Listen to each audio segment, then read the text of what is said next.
నమస్కారం, DTV news కి స్వాగతం. హెడ్లైన్స్ చూద్దాం.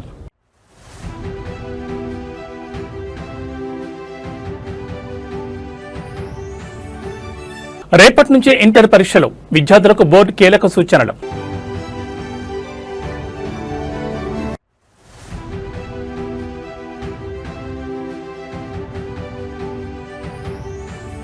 మార్చి 16 నుంచి 30 వరకు తెలంగాణ అసెంబ్లీ సమావేశాలు, 20న బడ్జెట్ ప్రవేశపెట్టనున్న ప్రభుత్వం.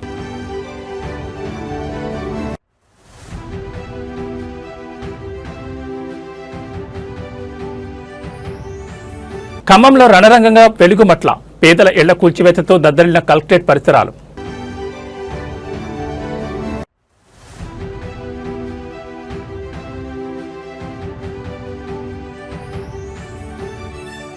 జార్ఖండ్ లో కూలిన ఎయిర్ అంబులెన్స్, 7గురు దుర్మరణం.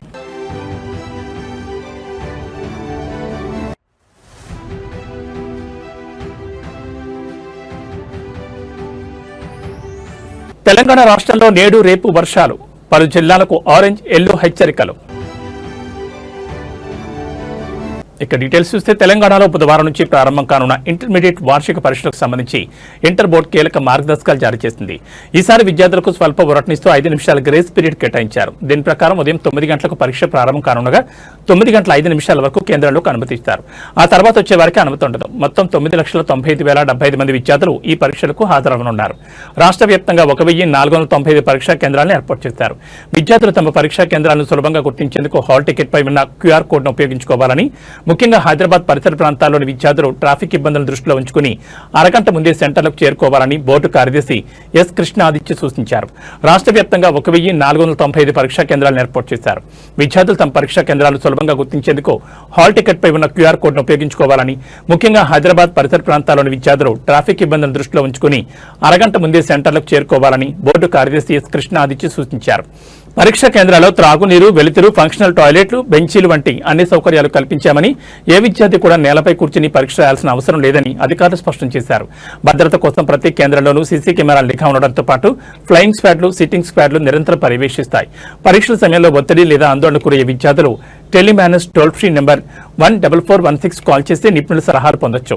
సమాధాన పత్రాల మూల్యాంకనం కూడా ఫిబ్రవరి 26 నుంచి 20 కేంద్రాల్లో ప్రారంభం కానుంది. విద్యార్థులు తమ హాల్ టికెట్లోని వివరాలను సరిచూసుకోవాలని, ఏమైనా పొరపాట్లుంటే వెంటనే సంబంధిత కాలేజ్ ప్రిన్సిపల్ ద్వారా సరిచేయించుకోవాలని బోర్డు సూచించింది.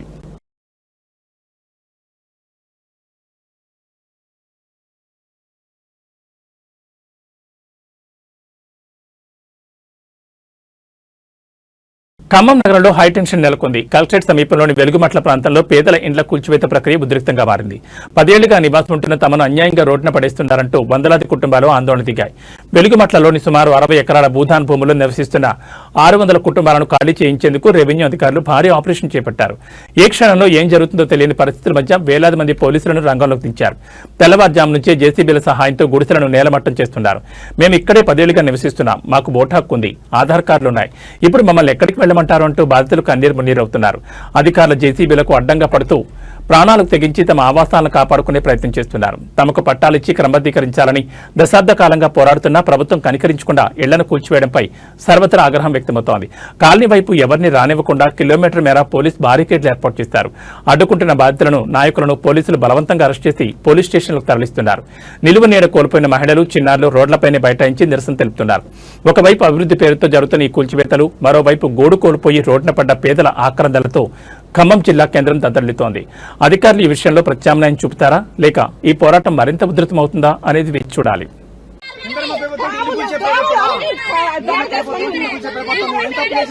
ముందుగా చెప్తే పక్కకు పోతుందా 8 సంవత్సరాల నుంచి ఉంటాను చెప్పి బాబు మీ కాదు చెప్తే ఎవరు చెప్పు లేదా ఏం లేదా అటాటికి వచ్చి హైకోర్టు ఆర్డర్లు గౌరవించారా, ఏది గౌరవించరా, ఏమి చేయరా, ఇది న్యాయమేనా?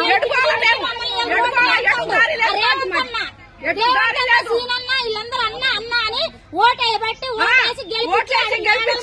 మిద్దల మీద కూర్చోబెడితే పరిస్థితి తీసుకొచ్చాను మమ్మల్ని.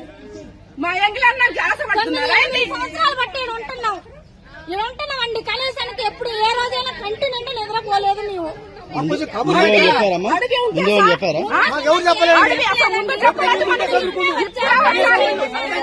అప్పుడే చెప్పులు లేదు, ఏం లేదు. ఎడుకోవాలి మేము, ఇక్కడే చచ్చిపోతాం మేము. మాకు ఇప్పుడు కష్టపడి కట్టుకున్నాం బ్యాంకు కాడి నుంచి 2 గుట్టలు సన్న, ఇప్పుడు ఇది 3వ సారి మేము కట్టుకోవటం. నెల నుంచి పనులు లేకోకుండా ఏం లేకోకుండా ఈయన సాయం చేస్తాడని ఈయనకి డబ్బు లేకుండా ఓటెత్తి అన్యాయం చేసి ఎవరికేసారమ్మా? ఎవరికేసారు? ఎవరికైతే జగన్ అదే రేవంత్ రెడ్డి గెలవాలని రూపాయి లేకోకుండా గెలిపించినాం. ఒకసారి ఆయన కొంచెం సాయం చేస్తాడని. కరెంటు సంవత్సరం నుంచి లేదు, నీళ్లు లేవు, నిప్పులు లేవు, కడుపుతా ఉన్న పిల్లలు అన్ని. నెల నుంచి పోలీసు వాళ్ళు వచ్చినా కూడా ఒకరోజు తిని ఒకరోజు తినకుండా ఉన్నాం సార్.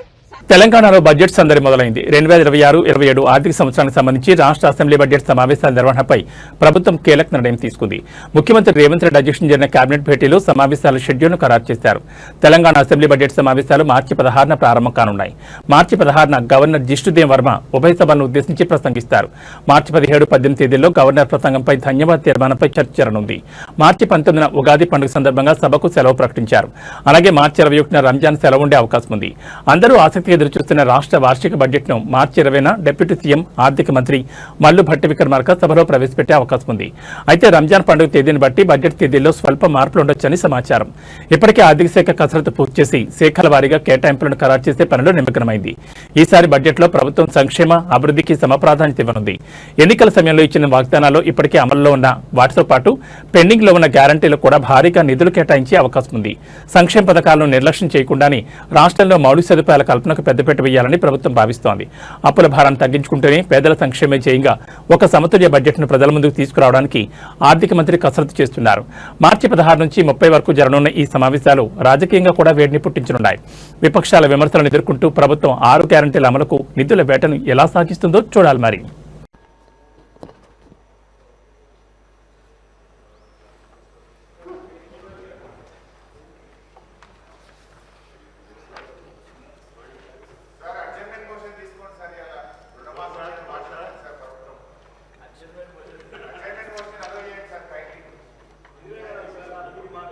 भारत भाग्य विधाता जय हे जय हे जय हे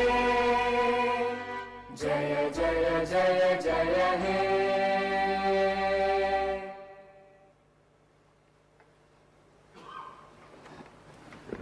తెలంగాణ అవతరించిన తర్వాత ఎంతో మంది పేదలు నూతన రేషన్ కార్డు కొరకు ఆశగా వేచి చూసినా గత ప్రభుత్వం వారిని పట్టించుకోలేదు. కనీసం కొత్త కుటుంబ సభ్యుల పేర్లను కూడా రేషన్ కార్డులో జత చేయలేదు. ప్రజల ఆకాంక్షలు గుర్తించిన మేము అర్హులైన వారందరికీ రేషన్ కార్డులు ఇవ్వాలని వారికి సన్నబియ్యం. కుమ్మర మల్లన్న జాతరలో జరిగిన అమానుష ఘటనపై ఎట్టకేలకు ప్రభుత్వం స్పందించింది. ఒక నిరపరాధ అయిన చిన్నారి ప్రాణం పోయిన తర్వాత ఒక కుటుంబంపై అమానుషంగా దాడి జరిగిన తర్వాత జిల్లా మంత్రి పొన్నం ప్రభాకర్ నిద్రలేచారు. ఈ ఘటనపై ఆయన ఒక వీడియో సందేశాన్ని విడుదల చేస్తూ బాధితులకు అండగా ఉంటామని ప్రకటించారు. కుమ్మెర మల్లన్న జాతరలో ఒక సామాన్య కుటుంబంపై జరిగిన దాడిని మంత్రి పొన్నం ప్రభాకర్ తీవ్రంగా ఖండించారు. ముఖ్యంగా ఒక చిన్న వర్గానికి చెందిన వారిపై జరిగిన ఈ దాడిలో పతి ప్రాణం బలి కావడం అత్యంత బాధాకరమని ఆయన ఆవేదన వ్యక్తం చేశారు. చనిపోయిన చిన్నారి కుటుంబానికి తన ప్రగాఢ సానుభూతిని తెలియజేశారు. స్వయంగా రాష్ట్ర డీజీపీతో మాట్లాడినట్లు నిందితులు ఎంతటి వారైనా వదిలిపెట్టొద్దని ఆదేశించినట్లు మంత్రి పేర్కొన్నారు. దాడికి పాల్పడిన బాధ్యులపై కఠిన చట్టాల కింద కేసులు నమోదు చేసి తక్షణమే అరెస్ట్ చేయాలని పోలీసులను కోరారు. బాధితులకు ప్రభుత్వం అన్ని విధాలా అండగా ఉంటుందని, న్యాయం జరిగేలా చూస్తానని ఆయన హామీ ఇచ్చారు. అయితే ఈ ఘటన జరిగి ఇన్ని గంటలు గడుస్తున్నా ఒక చిన్నారి ప్రాణం పోయిన తర్వాతే మంత్రి స్పందించడంపై విమర్శలు వ్యక్తమవుతున్నాయి. ప్రతిపక్షాలు మరియు స్థానికులు ఇప్పటికే ప్రభుత్వంపై మండిపడుతున్నారు. మంత్రి ఆదేశాల మేరకు పోలీసులు ఎంత వేగంగా నిందితులను పట్టుకుంటారో వేచి చూడాలి. పవిత్రమైన జాతరలో ఇలాంటి రక్తపాతం జరగడం నాగరిక సమాజం తలదించుకోవాల్సిన విషయం. బాధితులకు కేవలం మాటల భరోసా మాత్రమే సరిపోదు, చేతల్లో న్యాయం కావాలని ప్రజలు డిమాండ్ చేస్తున్నారు. కులాలు మతము ప్రస్తావన లేకుండా పైశాచికమైనటువంటి సంఘటన ఏదైనా ఖండించదలసిందే. అందులో ఒక చిన్న వర్గానికి సంబంధించినటువంటి చిన్న పాప మృతికి కారణమైనటువంటి వాళ్ళు తప్పకుండా శిక్షార్హులే. ఏ పార్టీ అయినా, ఏ కులమైనా, ఏ మతమైనా, ఏ ప్రాంతమైనా నేను డీజీపీ గారితో కూడా మాట్లాడినా ఆ అంశం మీద కఠినంగా స్పందించి చర్యలు తీసుకోమని చెప్పి కోరుతూ, కుటుంబానికి బాధిత కుటుంబానికి అండగా ఈ రాష్ట్ర ప్రభుత్వం ఉంటుంది. ముఖ్యమంత్రి గారు కూడా నిన్న చెప్పినారు, ఎక్కడ కూడా ఇబ్బంది పడేటువంటి పరిస్థితి రాకుండా మీకు అన్ని రకాలుగా న్యాయం చేసేటువంటి విధంగా ప్రభుత్వ చర్యలు ఉంటాయని మనం చేస్తాం. రాజమండ్రిలో కల్తీ పాలు తాగి 5గురు మృత్యువాత పడడం ఇప్పుడు రాష్ట్ర వ్యాప్తంగా పెను సంచలనంగా మారింది. ఈ విషాద ఘటనతో ఏపీ ప్రభుత్వం ఒక్కసారిగా ఉలిక్కిపడింది. అప్రమత్తమైన ఎన్టీఆర్ జిల్లా అధికార యంత్రాంగం జిల్లా వ్యాప్తంగా పాల కేంద్రాలపై దాడులు నిర్వహిస్తోంది. రాజమండ్రి ఘటన పునరావృతం కాకూడదనే ఉద్దేశంతో ఎన్టీఆర్ జిల్లా collector Lakshmisha food safety commission రంగంలోకి దిగారు. వారి ఆదేశాల మేరకు జిల్లాలోని అన్ని ప్రధాన పాల కేంద్రాల వద్ద ఫుడ్ సేఫ్టీ అధికారులు ఆకస్మిక తనిఖీలు చేపట్టారు. ముఖ్యంగా విజయవాడ కరెన్సీ నగర్లోని ఒక ప్రముఖ పాల కేంద్రం వద్ద అధికారులు ప్రస్తుతం సోదాలు నిర్వహిస్తున్నారు. తనిఖీల్లో భాగంగా అధికారులు పాల స్వచ్ఛతను పరిశీలిస్తున్నారు. కరెన్సీ నగర్ కేంద్రంలో సేకరించిన పాల శాంపిల్స్ ను వెంటనే పరీక్షల నిమిత్తం ల్యాబ్కు పంపించారు. పాలలో యూరియా, డిటర్జెంట్ లేదా ఇతర రసాయనాలు కలుపుతున్నారా అనే కోణంలో లోతైన విచారణ సాగుతోంది. జిల్లా వ్యాప్తంగా ఉన్న డైరీ ఫార్మ్స్, పాల సేకరణ కేంద్రాలపై నిఘా, కల్తీకి పాల్పడితే లైసెన్సులు రద్దు చేయడమే కాకుండా క్రిమినల్ కేసులు నమోదు చేస్తామని అధికారులు హెచ్చరించారు. పాలలో రంగు లేదా వాసనలో మార్పు ఉంటే వెంటనే ఫిర్యాదు చేయాలని కోరుతున్నారు. పాల వంటి నిత్యావసర వస్తువుల్లో విషం కలిపి ప్రజల ప్రాణాలతో చెలగాటమాడేవారిని వదిలిపెట్టే ప్రసక్తి లేదని కలెక్టర్ లక్ష్మీసా స్పష్టం చేశారు. అటు రాజమండ్రి ఘటనలో మృతుల సంఖ్య పెరిగే అవకాశం ఉండడంతో రాష్ట్ర వ్యాప్తంగా ఉన్న ఫుడ్ సేఫ్టీ విభాగం హై అలర్ట్ లో ఉంది.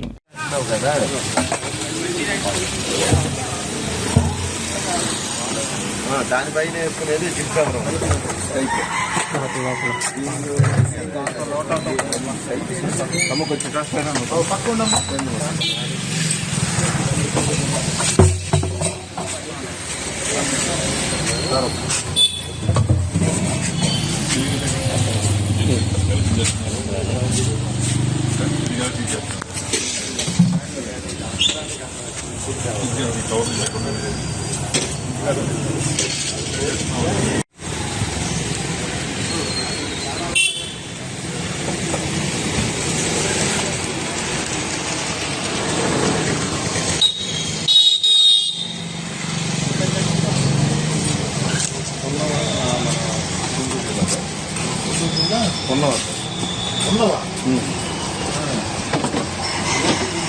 అవును సార్.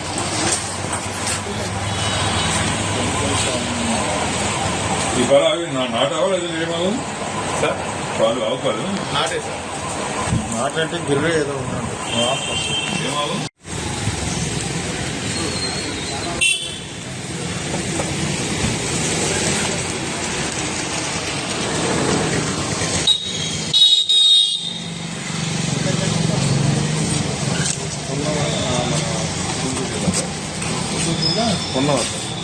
ఉన్నవా అవును సార్. అదే సార్ డ్రైవర్ కార్ ఆటో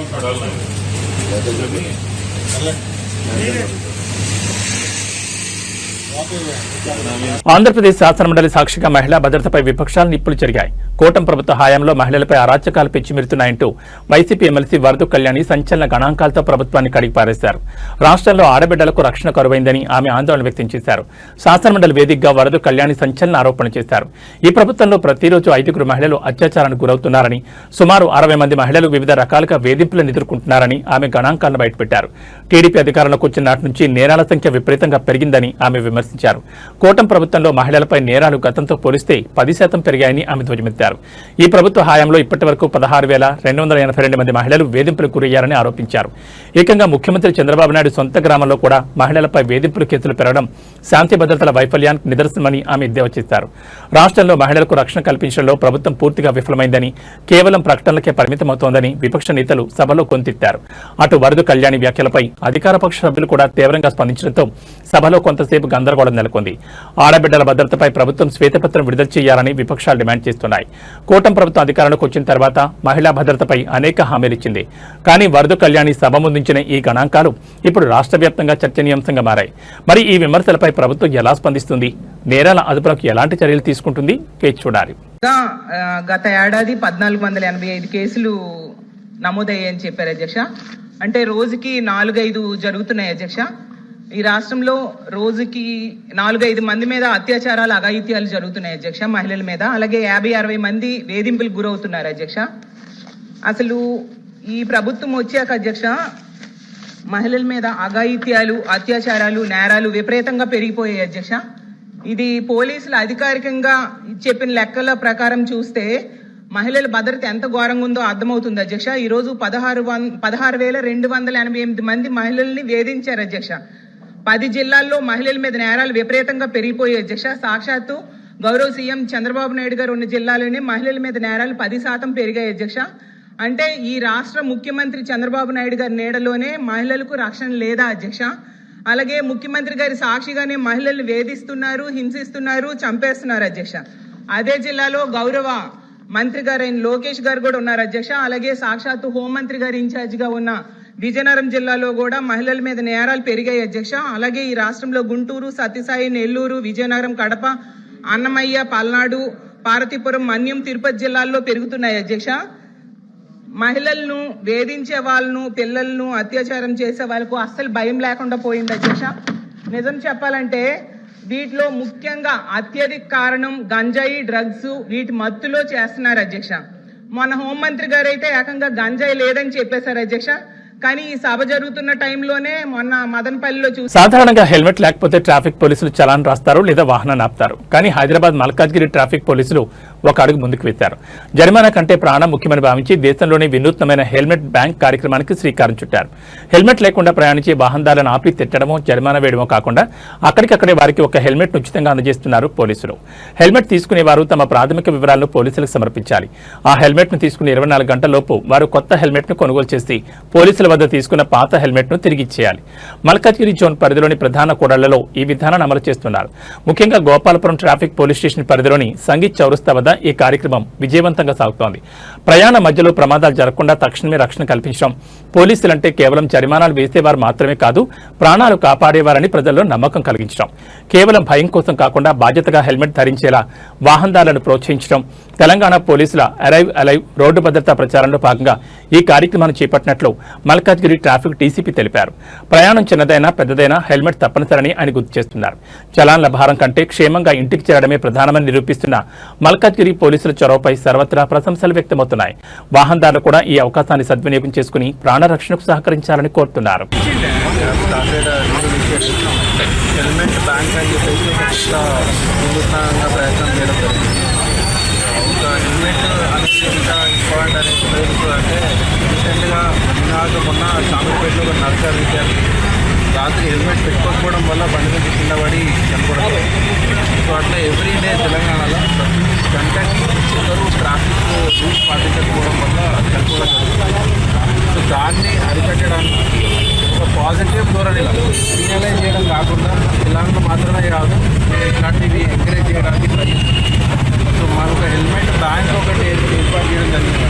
ఈ హెల్మెట్ బ్యాంకులో ఎవరైనా హెల్మెట్ లేని వాళ్ళు వచ్చి వాళ్ళని ఏదో ఆపి ఇట్లా దేశ రాజధానిలో రాజకీయ సెగలు రేగుతున్నాయి. ప్రధాని నరేంద్ర మోడీ లక్ష్యంగా కాంగ్రెస్ అగ్రనేత రాహుల్ గాంధీ తీవ్రస్థాయిలో విరుచుకుపడ్డారు. ఎఫ్స్టీన్ ఫైల్స్ నుంచి అదానీ వ్యవహారం వరకు సంచలన ఆరోపణ చేస్తూ కేంద్ర ప్రభుత్వంపై యుద్ధం ప్రకటించారు. అంతర్జాతీయంగా సంచలనం సృష్టించిన ఎఫ్స్టీన్ ఫైల్స్ అంశాన్ని రాహుల్ గాంధీ ప్రస్తావించారు. అంతర్జాతీయ నేరస్తులతో పేర్లు ముడిపడడం దేశానికి సిగ్గుచేటని ఆయన మండిపడ్డారు. ముఖ్యంగా దేశానికి సంబంధించిన కీలకమైన డేటాను అమెరికా కట్టబెట్టడంపై రాహుల్ తీవ్ర అభ్యంతరం వ్యక్తం చేశారు. ఇది దేశ సార్వభౌమాధికారానికే ముప్పని అని హెచ్చరించారు. అదానీ వ్యవహారంపై రాహుల్ గాంధీ మరోసారి గళమెత్తారు. అదానీ కేసు కేవలం ఒక వ్యాపారవేత్తకు సంబంధించింది కాదని, ఇది బీజేపీ ఆర్థిక మూలాలను కదిలిస్తోందని ఆయన ధ్వజమెత్తారు. ప్రధాని మోడీ అనుసరిస్తున్న విధానాల వల్ల దేశంలోని రైతులు, వస్త్ర పరిశ్రమ పూర్తిగా నాశనమయ్యాయని ఆయన ఆవేదన వ్యక్తం చేశారు. కొద్దిమంది సంపన్నుల కోసం కోట్లాది మంది సామాన్యుల పుట్టకొడుతున్నారని విమర్శించారు.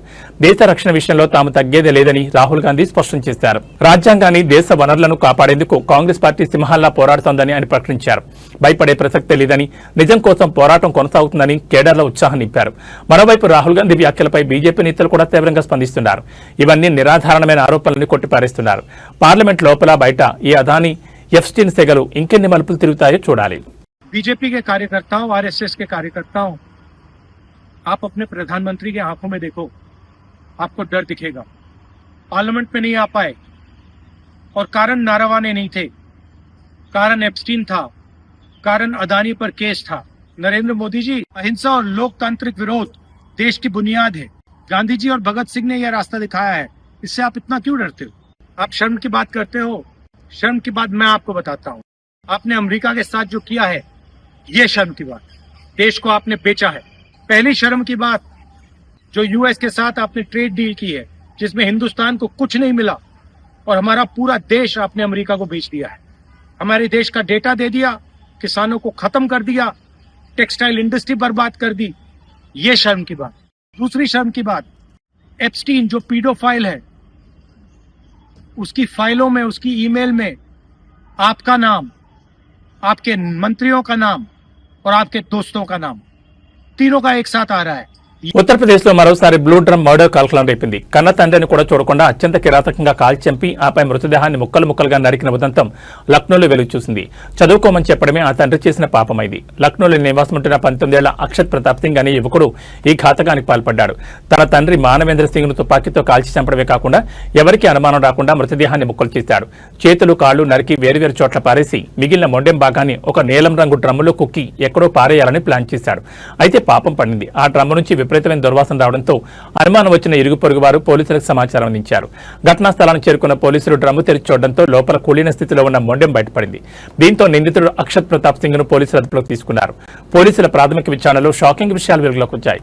తండ్రి మానవేంద్ర సింగ్ తన కొడుకును పోటీ పరీక్షలకు సిద్ధమవ్వాలని, చదువుపై శ్రద్ధ పెట్టాలని తరచూ ఒత్తిడి చేసేవాడు. తండ్రి పదే పదే చదవమని చెప్పడం అక్షత్కు నచ్చలేదు. ఆ కోపమే కన్న తండ్రిని చంపేంత పగ్గా మారింది. ఏకంగా తండ్రి ప్రాణాలు తీసి మృతదేహాన్ని ముక్కలు చేసేంత రాక్షసుడిగా అతన్ని మార్చేసింది. యూపీలో వరుసగా వెలుగు చూస్తున్న ఈ బ్లూ డ్రమ్ హత్యలు ప్రజలను భయాందోళన గురిచేస్తున్నాయి. చదువుకోమన్నందుకు కన్న తండ్రిని చంపిన ఈ యువకుడి ఉదంతం నేటి తరం యువతలో పెరుగుతున్న హింసాత్మక ధోరణికి నిదర్శనంగా నిలుస్తోంది. పోలీసులు నిందితుని రిమాండ్కి తరలించి మరింత లోతుగా విచారణ జరుపుతున్నారు.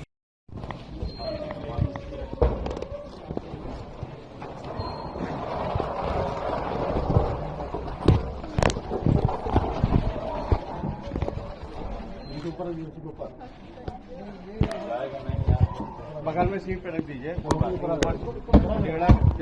सीट पे తెలంగాణ ప్రభుత్వంలో కీలక బాధ్యతలు నిర్వహిస్తున్న బట్టి విక్రమార్క రాజకీయ కార్యకలాపాలతో ఎంత బిజీగా ఉన్నా తన కుమారుడి జీవితంలోని అతి ముఖ్యమైన ఘట్టం కోసం ప్రత్యేకంగా సమయం కేటాయించారు. ఈ రోజు ఆయన వ్యక్తిగతంగా తనను కలిసి తన కుమారుడి పెళ్లికి ప్రేమతో ఆహ్వానించారు. ఈ సందర్భంగా ఆయన చూపిన ఆప్యాయత మరియు సరళత అందరినీ ఆకట్టుకుంది. కుమారుడి వివాహ వేడుకను అత్యంత వైభవంగా నిర్వహించేందుకు భట్టి విక్రమార్క సిద్ధమవుతున్నారు. ఈ పెళ్లికి 2 రాష్ట్రాల ముఖ్యమంత్రులు, మంత్రులు, జాతీయ స్థాయి నాయకులు మరియు వివిధ రంగాలకు చెందిన ప్రముఖులు హాజరయ్యే అవకాశం ఉంది. ఇప్పటికే పలువురు నేతలకు ఆయన స్వయంగా వెళ్లి వెడ్డింగ్ కోడ్ను అందజేస్తున్నారు. డిప్యూటీ సీఎం మల్లు భట్టి విక్రమార్క కుమారుడి వివాహం పద్ధతి ప్రకారం ప్రతి ఒక్కరిని ఆప్యాయంగా పిలుస్తున్న మంత్రి, రాష్ట్ర బడ్జెట్ కసరత్తుల మధ్యనే కుమారుడి పెళ్లి పనులను కూడా ఆయన పర్యవేక్షిస్తున్నారు. తెలంగాణ రాజకీయాల్లో ఒక పక్క పాలనాపరమైన వేడి ఉన్న బట్టి విక్రమార్క ఇంట్లో జరుగుతున్న ఈ శుభకార్యం పార్టీ శ్రేణులు మరియు మిత్రవర్గాల్లో కొత్త ఉత్సాహం నింపుతోంది. కొత్త జీవితంలోకి అడుగుపెడుతున్న బట్టి విక్రమార్క కుమారుడికి, కాబోయే కోడలికి ముందస్తు శుభాకాంక్షలు తెలియజేస్తున్నారు. జార్ఖండ్ లో ఘోర ప్రమాదం చోటు చేసుకుంది. రాంచీ నుంచి ఢిల్లీకి వెళ్తున్న ఎయిర్ అంబులెన్స్ కూలిపోయింది. Red board Airways private limited నడుపుతున్న ఈ ఎయిర్ అంబులెన్స్ సోమవారం రాత్రి ఛత్రా జిల్లాలోని సిమారియా ప్రాంతంలో కూలిపోయింది. ప్రమాద సమయంలో ఎయిర్ అంబులెన్స్ లో ఉన్న 7 మృతి చెందారు. ఛత్రా డిప్యూటీ కమిషనర్ ఈ విషయాన్ని ధృవీకరించారు. సిమారియా సమీపంలో ఎయిర్ అంబులెన్స్ కూలిన ఘటనలో అందులో ఉన్న వారందరూ మరణించారని చెప్పారు. బాధితులను pilot in command captain Vivek Vikas Bhagat, co pilot captain Savraj Deep Singh, patient Sanjay Kumar, attender Archana Devi, Dharu Kumar, doctor Vikas Kumar Gupta, paramedics Sachin Kumar మిశ్రాగా గుర్తించారు. విమానంలో ఉన్న 7 వ్యక్తుల మృతదేహాలను వెలికితీసినట్లు sub divisional police officer Shubham Khandelwal తెలిపారని PTI report చేసింది. ఈ విమానం రాత్రి 7:11 రాంచీ నుంచి బయలుదేరి రాత్రి 10 ఢిల్లీలో ల్యాండ్ కావాల్సింది. జార్ఖండ్లోని లతేహార్ జిల్లాలోని చాంద్వా నివాసి సంజయ్ కుమార్ 65% కాలిన గాయాలతో బాధపడుతున్నారు. అతని పరిస్థితి విషమంగా ఉండడంతో ఫిబ్రవరి 16న దేవ్కమల్ ఆసుపత్రిలో చేరారు. అయితే మెరుగైన వైద్య చికిత్స కోసం అతన్ని ఢిల్లీ తరలించే క్రమంలో ఈ ప్రమాదం జరిగింది. ఈ ప్రమాదానికి సంబంధించి directorate general of civil aviation ఒక ప్రకటన విడుదల చేసింది. ఫిబ్రవరి 23న Redbird Airways private limited చెందిన Beechcraft C90 VT AJV operating medical evacuation విమానం రాంచీ నుంచి ఢిల్లీకి ప్రయాణిస్తుండగా జార్ఖండ్లోని ఛత్రా జిల్లా సిమారియా బ్లాక్ పరిధిలోని కసారియా పంచాయతీలో కుప్పకూలింది. ఈ విమానంలో 2 సిబ్బందితో సహా మొత్తం 7 వ్యక్తులున్నారు. ఈ విమానం సోమవారం సాయంత్రం 7:11 రాంచీ నుంచి బయలుదేరింది. కోల్కతా ఎయిర్ ట్రాఫిక్ కంట్రోల్తో కాంటాక్ట్ ఏర్పరచుకున్న తర్వాత వాతావరణం అనుకూలించకపోవడంతో విమానం తన మార్గాన్ని మార్చుకోవడానికి అనుమతి కోరింది. అయితే సాయంత్రం 7:34 కోల్కతాతో విమానం కమ్యూనికేషన్, రాడార్ సంబంధాలు కోల్పోయింది. కమ్యూనికేషన్ మిస్ కాకముందు విమానం చివరిగా వారణాసికి ఆగ్నేయ దిశలో సుమారు 100 నాటికల్ మైళ్ల దూరంలో ఉందని పేర్కొంది.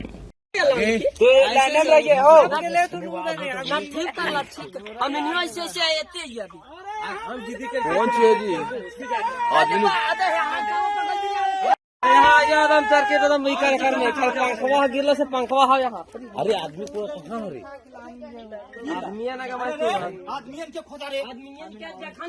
బంగాళాఖాతంలో ఏర్పడిన అల్పపీడన ప్రభావంతో రాష్ట్రంలో ఇవాళ రేపు తేలికపాటి నుంచి మోస్తరు వర్షాలు కొన్ని జిల్లాల్లో అక్కడక్కడా కురిసే అవకాశం ఉందని హైదరాబాద్ వాతావరణ కేంద్రం వెల్లడించింది. ఈ మేరకు ఆయా జిల్లాలకు ఎల్లో ఆరెంజ్ అలర్ట్ జారీ చేశారు.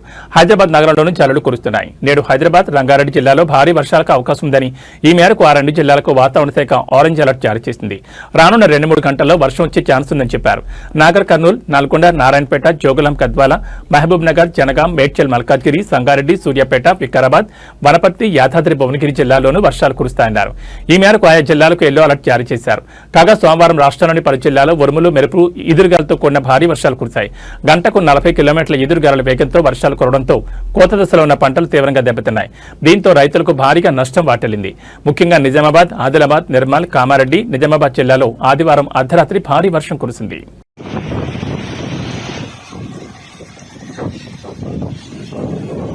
ఇక బులెటిన్ ముగించే ముందు హెడ్లైన్స్ మరోసారి.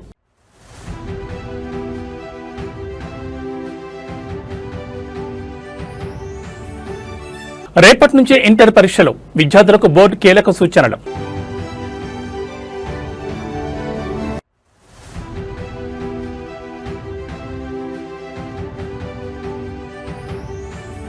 మార్చి 16 నుంచి 30 వరకు తెలంగాణ అసెంబ్లీ సమావేశాలు, 20న బడ్జెట్ ప్రవేశపెట్టనున్న ప్రభుత్వం.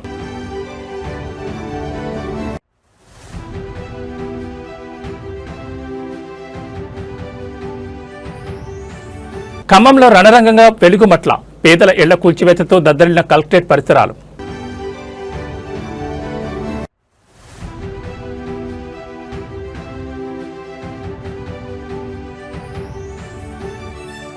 జార్ఖండ్లో కూలిన ఎయిర్ అంబులెన్స్, 7గురు దుర్మరణం.